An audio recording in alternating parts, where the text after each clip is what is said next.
The truth matters, notwithstanding what the other team is trying to hide. They're trying to hide the truth.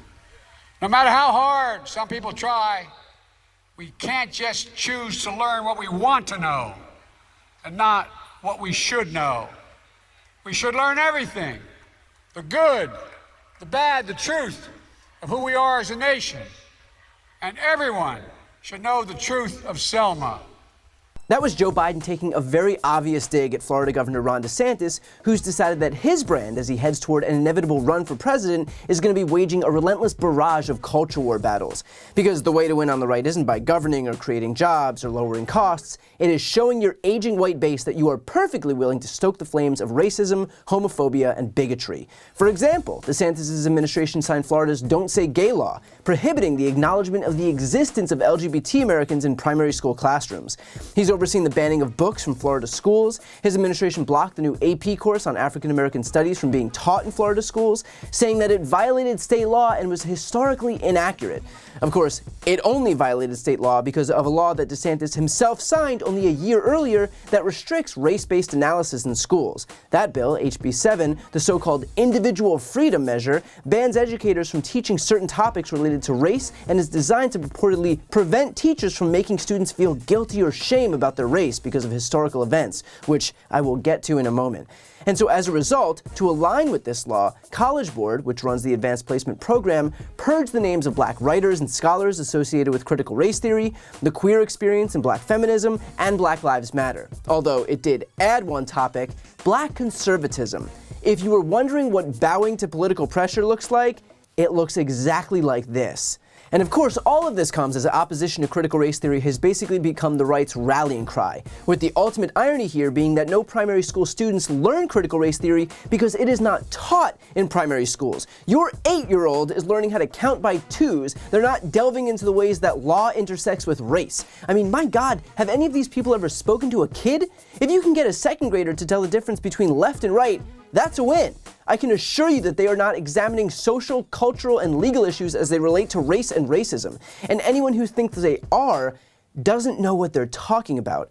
And just as a quick aside, because it really isn't worth humoring this idiocy, CRT doesn't actually mean anything to these people. It's just some nebulous catch-all term to describe learning about race. But if they can attach a scary-sounding name and make it seem like kids are being indoctrinated, then they can vilify the very concept of any race-based education. But why would conservatives not want children to learn about race? It's to pretend that their own sordid history surrounding race doesn't exist, that history that continues to this day.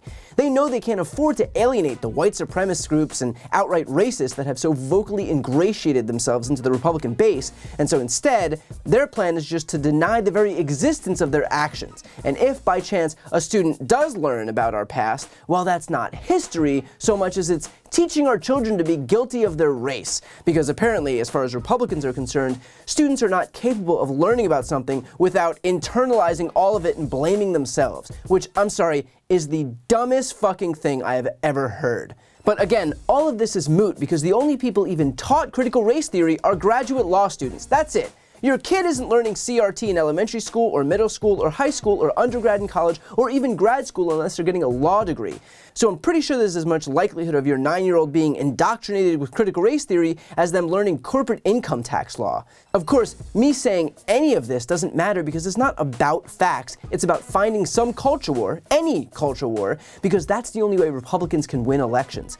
Obviously, they're not in office to lower costs or build up the middle class or add jobs or upgrade our infrastructure. They're not here to cap out-of-pocket healthcare costs or expand rural broadband. They're not here to protect sick veterans. They're not here to combat the effects of climate change or lower the deficit, because they've done none of that, and the Democrats did all of it.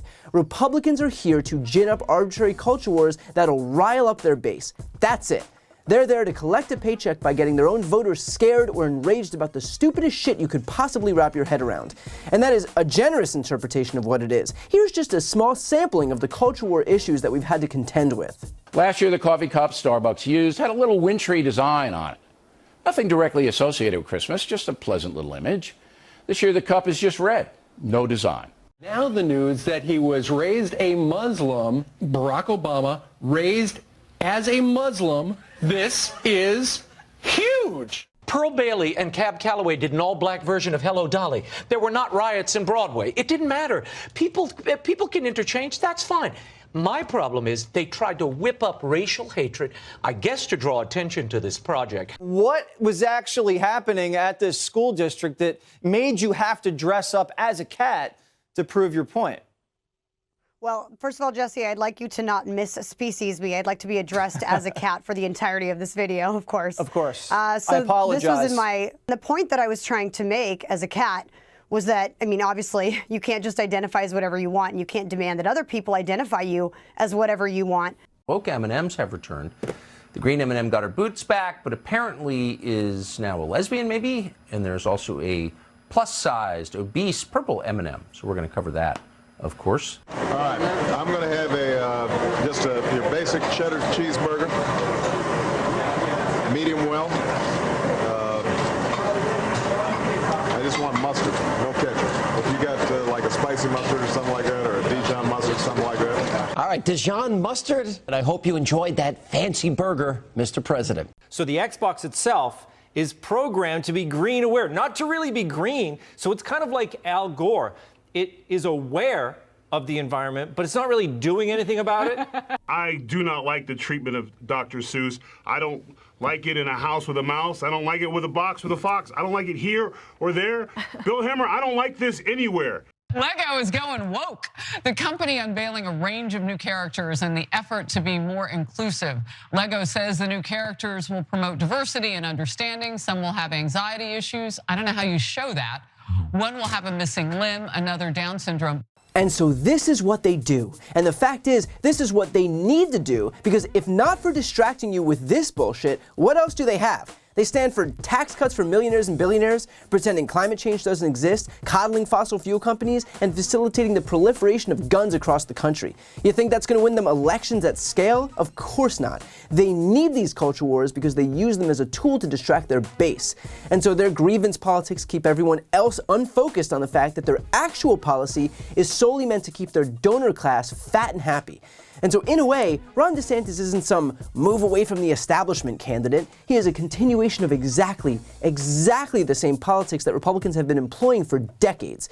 A politics that is predicated on treating their own base like idiots while pandering to the wealthy and well-connected.